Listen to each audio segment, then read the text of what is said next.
अडिग आत्मबल की देवी। बहुत साल पहले एक छोटे से गांव में एक बच्ची ने जन्म लिया।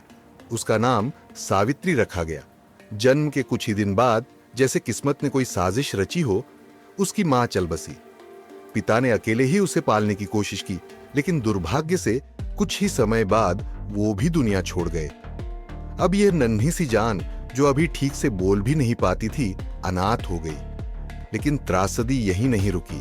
करीब 2 साल की उम्र में एक दिन खेलते खेलते वह बच्ची आग में गिर गई और उसका एक हाथ और एक पैर बुरी तरह जल गए।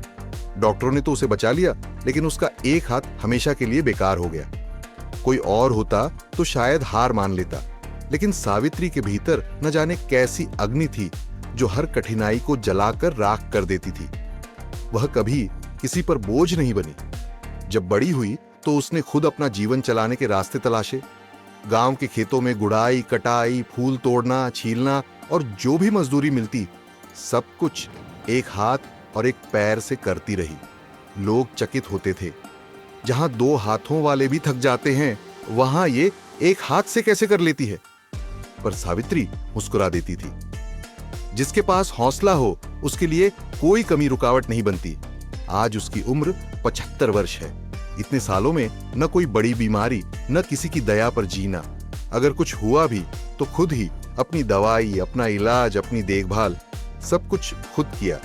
सावित्री आज भी खेतों में जाती है, हल्की फुल्की मजदूरी करती है। उसके चेहरे पर न थकान है, न शिकन, बस संतोष है। आत्मसम्मान से जिए जीवन का। कहानी की सीख। ये कहानी हमें सिखाती है कि शरीर की अपूर्णता कभी भी आत्मा की पूर्णता को नहीं हरा सकती। अगर जज्बा हो तो एक हाथ से भी जिंदगी को ऐसे जिया जा सकता है जैसे कोई चमत्कार।